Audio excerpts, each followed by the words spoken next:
Hello guys, hello Leo, welcome dito sa aking channel Leo. Alamin natin kung anong messages, vibration, gabay energy para sa last 3 months of 2024. Leo. Kung bago ka sa channel ko Leo, please like, share, and subscribe. Pakipress ang notification bell button guys para maging updated kayo sa mga videos na ina-upload ko. Okay, Leo.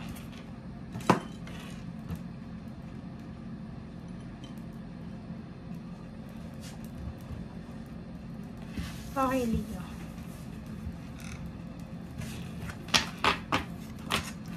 Okay, Milky Way, clouds, and cave. Wow.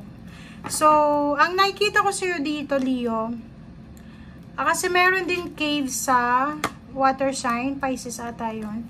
Sinasabi ng barahan na if you're having relationship sa mga Pisces or any water sign energy, posibleng magkaroon kayo ng peace of mind ngayon. So, may mga reconciliation, may forgiveness, may mga good relationship dito na nakikita tayo. Peace of mind. Sobrang peaceful ng 3 months na to. Sorry, naubo ako. And nakikita ko sa'yo dito na maraming magbabago sa buhay mo. Okay? So, ibig sabihin niya, marami kang gagawin na posibleng magbibigay ng pagbabago sa buhay mo. Okay? So, ibig sabihin, Leo, ang 3 months na to ng October is parang, alam mo yun, na hindi mo inaasahang swerte. 'Di ba? Like, eto yung matagal mo nang minamanifest.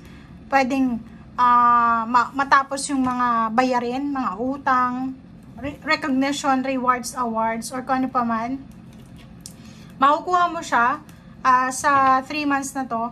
Parang every month may mga ganap ka na pwedeng i-celebrate na magbibigay sa'yo ng happiness. Ang daming pinto ng new beginnings ang pwedeng magbukas sa'yo, Leo. And sinasabi ng barahan na parang mayroon kang i-manifest ngayon na 2025 na posibleng dumating na siya bago matapos pa yung 2024. Okay. Appreciation. Sinasabi ng barahan na ang nakikita ko sa'yo ditong pinaka-strong na energy na darating sa'yo is recognition and awards. Maraming tao yung pupuri sa'yo. Parang papalakpakan ka nila, Leo. Di ko alam, mapopromote ka ba? Tatas ba yung posisyon mo sa trabaho? Yung sweldo? Makakatanggap ka ba ng awards, rewards, or kano pa man? Kasi yun ang nakikita natin dito na balanse. Victory and success parang nakasakay ka sa karwahe na pinapalakpakan ka ng mga tao kasi wish granted, kasi marami kang napagdaanan tapos ngayon successful ka, parang ganyan. So tatapusin mo yung taon na sobrang saya. Okay, tingnan natin dito. Ang galing na ito, sabi na. Okay, so etong dalawang barahan na to na Queen of Pentacles, Knight of Pentacles, tapos Strength card. Ang manifestation ng barahang yan is money. Okay? So, ibig sabihin, magdadala sa'yo, may magdadala ng swerte sa'yo ngayong bago matapos yung taon ng 2024, and magiging sobrang lakas yung financial mo. Okay? So, ano to? Pwedeng new beginnings to, bagong trabaho, or pwedeng High Priestess, panaginip. Okay? So, Leo, if tumataya ka sa mga winnings like Lotto or kung ano pa man, siguro bantayan mo yung lahat ng panaginip mo. Kasi itong High Priestess is either panaginip to, lalo na yung natutulog ng tanghali, yung mga panaginip from 3 AM, alas 3 ng madaling araw hanggang alas 5, pwedeng yun yung magdala sa'yo ng mga messages and numbers na pwede mong tayaan or ganito ganyan. Okay? Zero the Fool, nakikita ko sa'yo dito na marami kang bagong plano para sa 2025. Nakikita ko sa'yo dito sobra-sobra kang energetic, sobrang motivated, sobrang meron din na parang medyo may sadness ka kasi may mga bagay kang gusto na hindi mo nagawa. Pero may iba sa'yo dito na posibleng kahit hindi mo nagawa yung mga gusto mo for the year 2024, still thankful and grateful ka pa rin. Nakikita ko yung travel sa'yo. Pwedeng magta-travel ka for Christmas, New Year. And nakikita din natin dito yung good health. Itong health na to, health sa lahat, physical health, mental health, psychological, financial, spiritual health, sobrang balance. Okay. Basta may mahawakan kang pera bago matapos yung taon.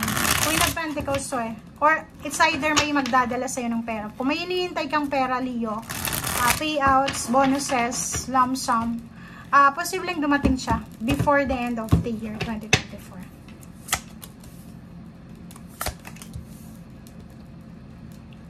Okay, Leo. Okay, so yun. It's double confirmation tapos dito pa sa linyang to. So, double confirmation na may perang parating, mahawakan mo yung pera. Yung parang, pakiramdam mo na bago matapos yung taon na nakaupo ka sa alam mo yung queen, 'di ba? Nakaupo sa mataas na posisyon.